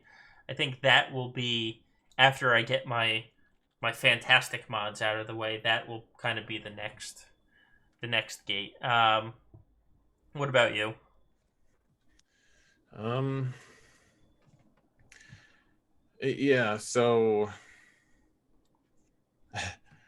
first I'm going to wait to see if pilots actually like if it increases their actual, like not just like their GP but their actual stats. Touche.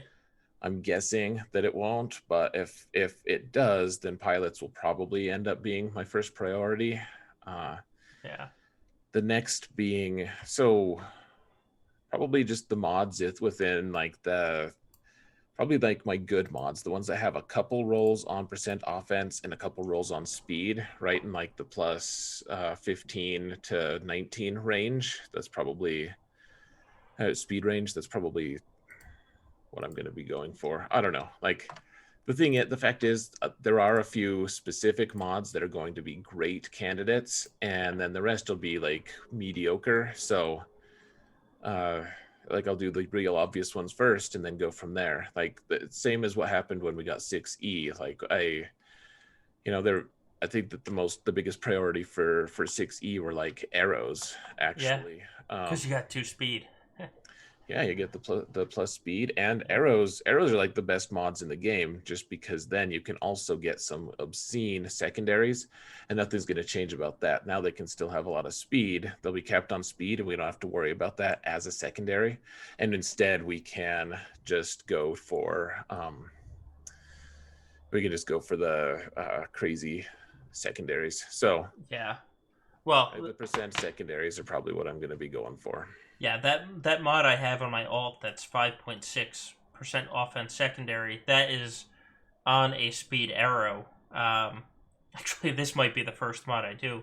That also has flat offense as a secondary, percent health as a secondary, and percent crit chance as a secondary. And it's a crit damage speed arrow, so that actually might be number one on the list at this point for my alt. But I do agree. There's going to be obvious ones, and then from there, it's really going to be kind of picking your need. Well, in chat they make some good points.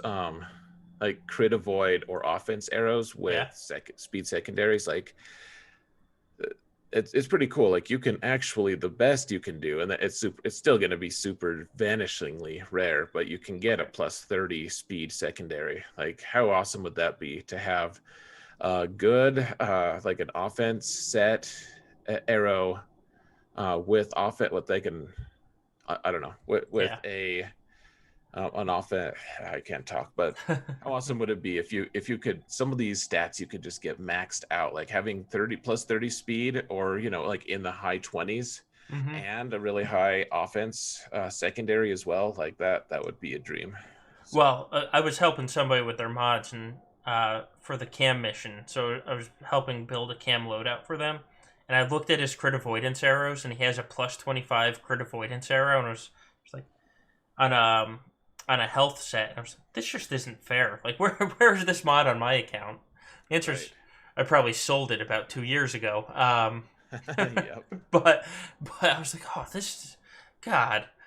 Just Um, like all the accuracy arrows that probably are probably going to be super important eventually. oh, womp womp. Yep. All right. Next question. Should you put the Zeta on General Skywalker's basic? Because without it, you get a double assist from Echo, um, and a lot of people disagree on this. What are your thoughts on it?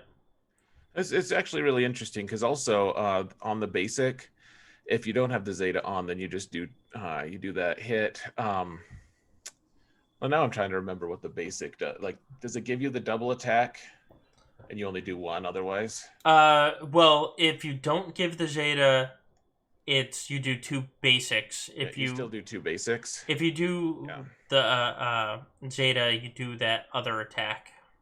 Um, and so the attack you get is called telekinesis, and it's deal physical damage to target enemy.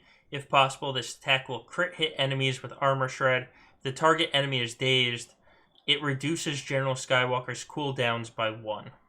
right. Yeah. So I've been thinking about that a lot on, especially with my alt, who's been a little bit struggling on certain things. Here's the thing, like, so his basic doesn't miss Yeah. ever, and so it hits through foresight. But if you have your Zeta, then you do the special ability that he gets with it, and it misses the second hit. Like, it would be super nice to actually be able to choose a mode for him so that he could actually just do two basics without doing his like force push or whatever that attack is.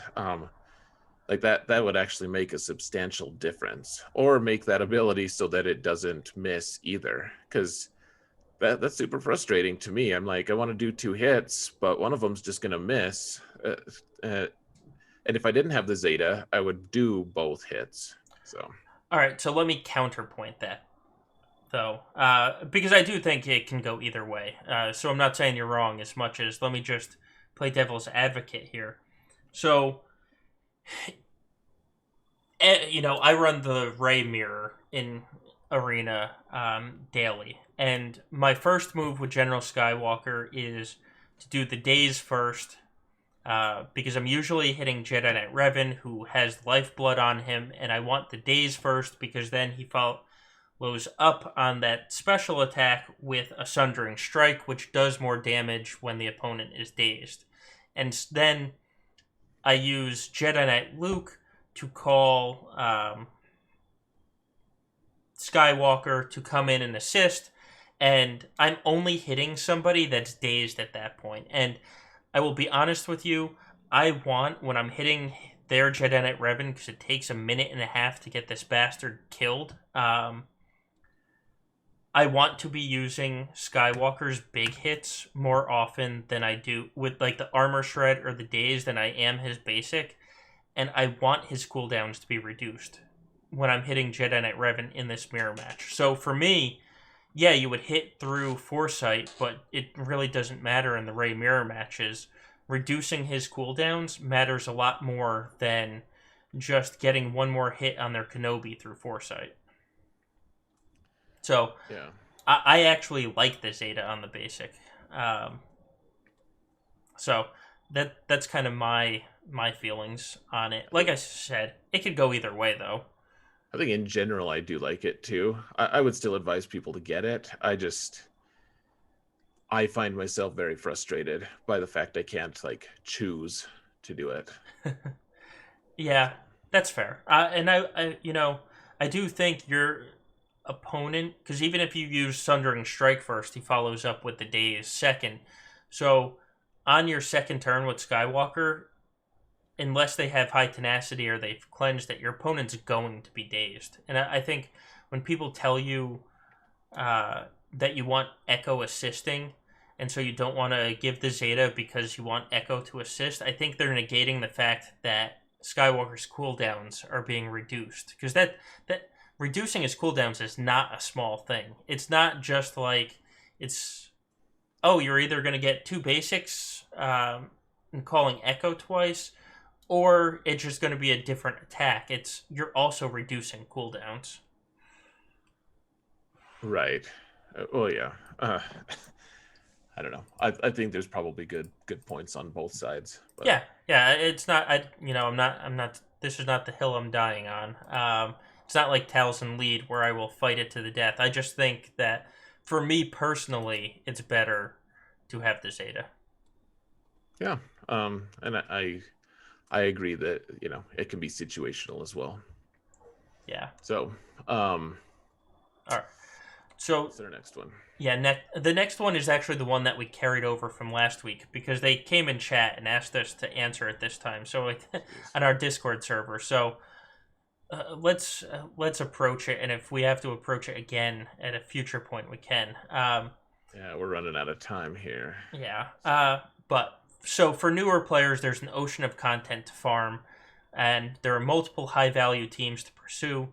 Unless someone is willing to drop a large sum of money, which most people aren't, some of these teams will have to be ignored for a long time. So the question is, outside of GLs, let's do it this way. Outside of GLs, what would you put as the top two or three teams for somebody to focus on for a 2 million account?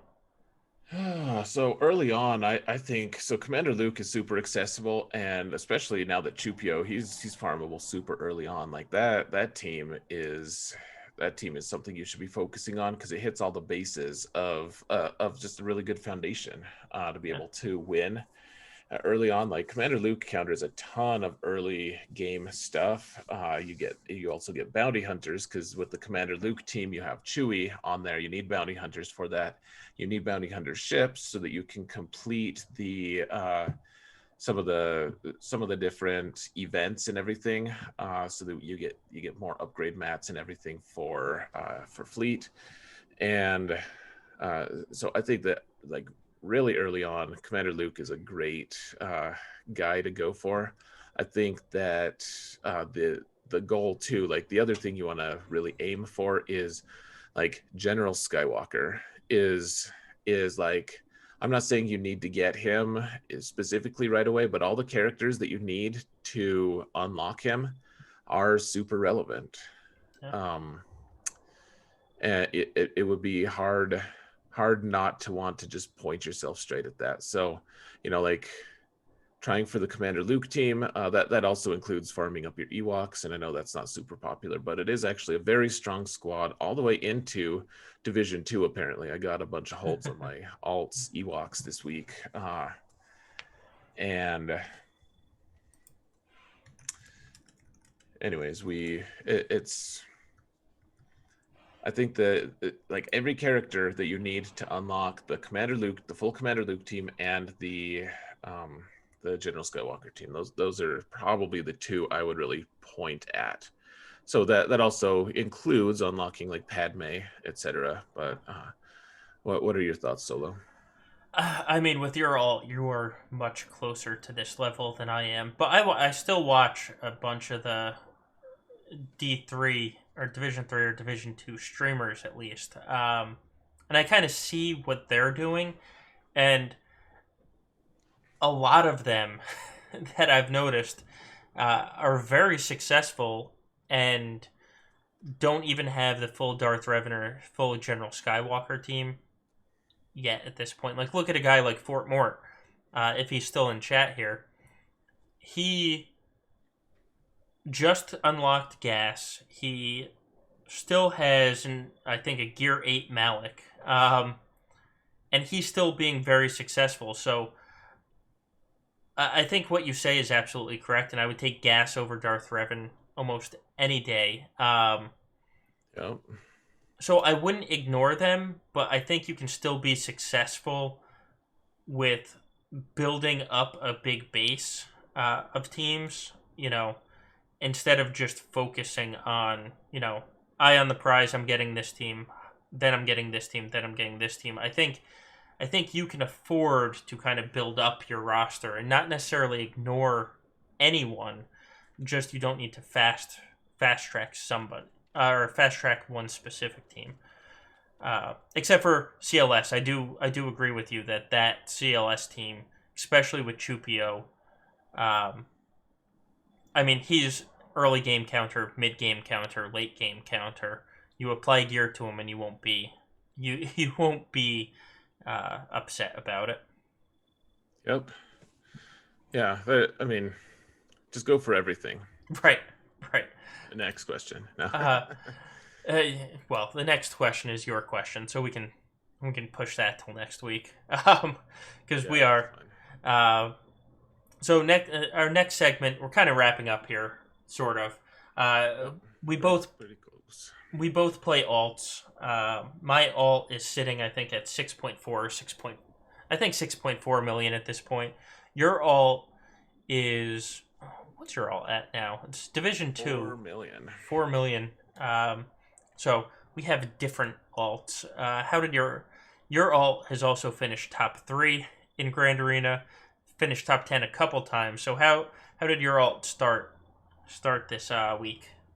So this is my first time in Division 2 for my alt. Last month I got third place in Division 3, and so I'm always curious. Like everyone's always, it's like this big like rite of passage or something. Like people like, I'm stepping into the next division. And I'm sure that it's and then they make comments like, man, I love being like new to a new division. It's so much easier. Or wow, I just went into the new division and just totally got my my hindquarters kicked Right. hard. And I'm like, okay, so let's see what my experience is. So I jumped into it, and it's just like Division 3. Like my first opponent was auto deploy. My second opponent didn't attack. He just placed all his really tough teams on, and then he just didn't attack.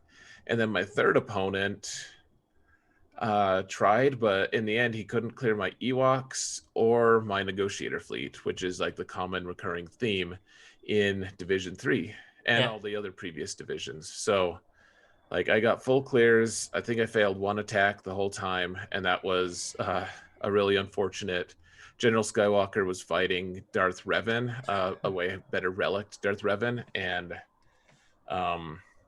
I killed Darth Revan. I killed everyone except for HK, and HK just one shot Skywalker, who was the last remaining guy, and I had to clean up HK. So it was like I don't know. If it wasn't traumatizing, then it was really funny. So otherwise, easy. I'm at, I don't know. I think I've won 75 in a row on that account now, and just rolling. So Yeah.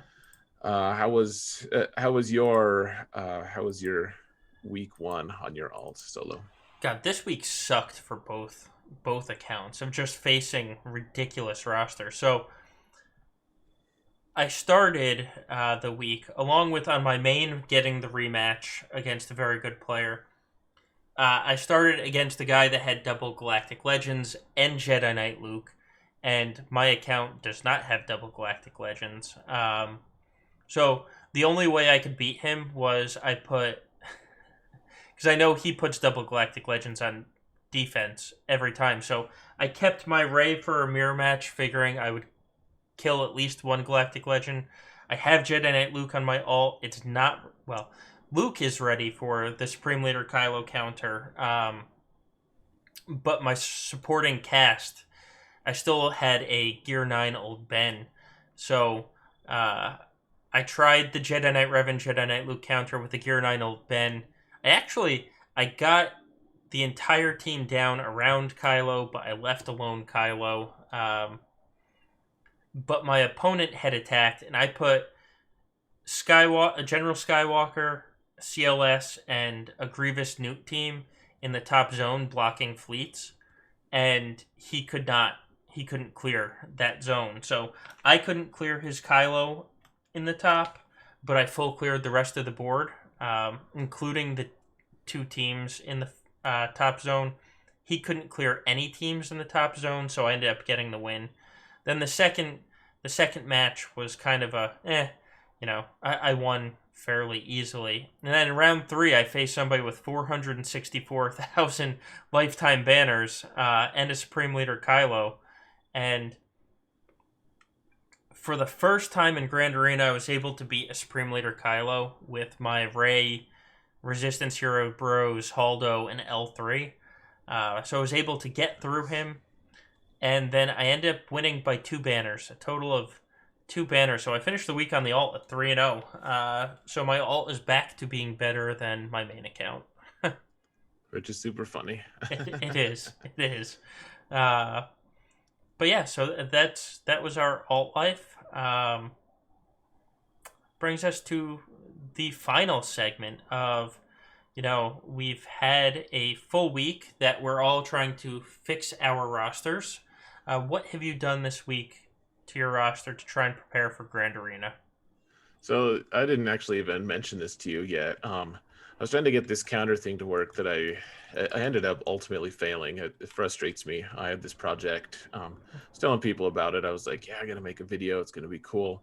Got a new counter, and then it just ended up not panning out. And but before I discovered that it wouldn't pan out, I got my Barris up to gear 13, just randomly. So I have Barris to gear 13, and that was like almost it, actually. That's pretty close to it for me. Yeah. Didn't end up doing much else. So what, I'm hoarding stuff. I guess I got my Leia to gear 13, if that even counts for anything at all. Yeah. That's it. What about you, Solo? So my week was just Grandmaster Luke requirements. I got them all to G13. I farmed all the relics. I haven't applied them, like I said earlier. Until I have Luke at R7, it's going to be a very solitary focus answering this question, because the answer is going to be stuff for Luke. Now I'm gearing Luke. That's basically all it's going to be until I have him. Until we transition to Sith Eternal Emperor. Yeah, exactly. Yes. So Ando just arrived in chat here. He says we may begin. So Zareth, we're on to our final segment of pimping our stuff. Yeah, so let's begin that. Okay. Yeah. Let's see. Actually, while we pimp our stuff, so I'm going to put up our October schedule for our Friday fights. I'll just move into this quick. So, guys, we have a lot to try and help you. We also stream every Monday and Friday on this account. On Mondays, it is the podcast. On Fridays, we do our Grand Arena battles. Um, and, I forgot to put it up on screen. So here is our schedule for our Friday Grand Arena battles for this month, for this Grand Arena season this month. We just had Ando on Friday. It was a very fun time, as Ando always is. I believe all three of us got the wins too on Friday, which is nice. Yeah, we didn't actually even fail one attack We between the didn't. three of us. We did not. So this Friday, you can see there we have End All Be All. For those of you that are listening to, we have End All. He's going to be on the stream with us Friday. He was with us and made his face cam reveal. The first time was on our stream. What was that, in July, I think? July or August. He will be back on Friday.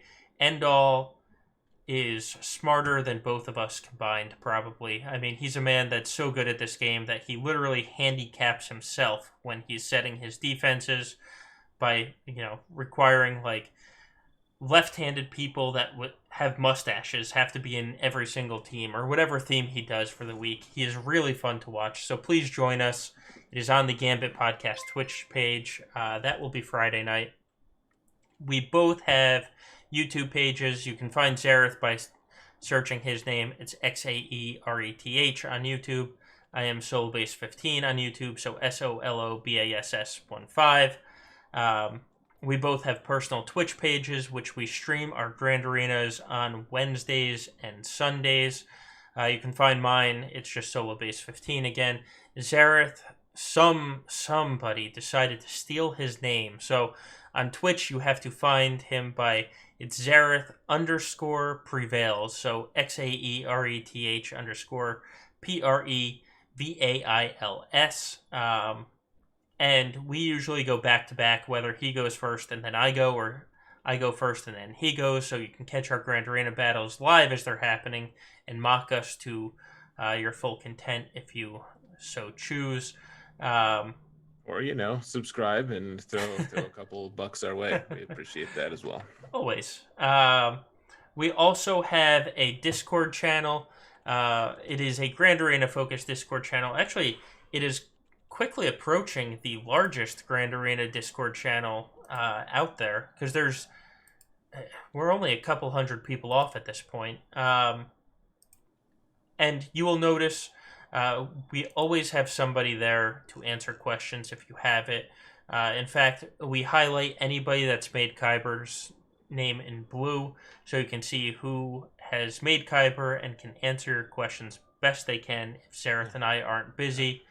Or are busy, I should say. We're elitist like that. We are. Or unless it's Derp. Never listen to Derp. Or maybe listen to him 50% of the time. And then finally, and listen, the most important thing that we have is a Google document that is a list of all the counters that we have actually used. On the left of the page, it will tell you the full team that we fought. On the right of the page, it will tell you the full team that we used to counter that team. And then the most important, and honestly the most useful thing on this page, or on this Google document, is we have timestamped links to the actual counter itself. So if you want to see how to run the counter, you can. I haven't added it. I'm going to add it probably tomorrow night. But Vader countering Grievous will be on there. And it is a very specific turn order that most counter sheets will not give you. Just where most counter sheets just show you here's the head of Talzin, or here's the head of Vader, here's the head of Grievous. They counter each other. It is not that easy, and you will see how we run all of the counters, so hopefully you can use it to your content and to your success. And while some people may say it's temporary, it's forever in our hearts. So I do encourage you to use the Google document. And with that said, I think it's time to call it a do. I think it's time to call it good as well, Solo. It's been great. Stay tuned for all the Galactic Legend discussion next week. Dear Lord, it's gonna be madness. I'm sure there's It gonna will be be. drama. Hopefully, It we will find be. out more about the next project. I bet they're not going to announce anything, but yeah, there's going to be a lot to talk about next week, and There will be. hopefully, we'll be able to report that we've got 12 wins between our alts and our mains. And Hopefully. yeah, it's been a lot of fun though, guys. Thanks everyone who watched it live. Thanks for everyone who is listening to it post live. Special Yes. thanks to people who watched it or are going to listen to it more than once. So who do both. Yeah. You guys are crazy, but And actually, while we're on this, real quick, we did have 3 new follows today for the on Twitch. Ironically, 2 of them are named Brill. So, Brill Adrian, Brill Council, thank you for the follows, and Figrin figuring D and Deanne, B he's or the Dan B. Yeah, I can read. It's not figuring late. Deanne is the guy. He's the leader of the model nodes, the Cantina band in episode 4. A Just wealth of knowledge there. A wealth of knowledge. So thank you everybody for the new follows. We appreciate it, and we will catch you next week. Remember, evil sucks. and don't be a dick Have a good week, everyone. unless you have to. Yep. Have a good one. Unless you have to. There we go. Goodbye, everyone.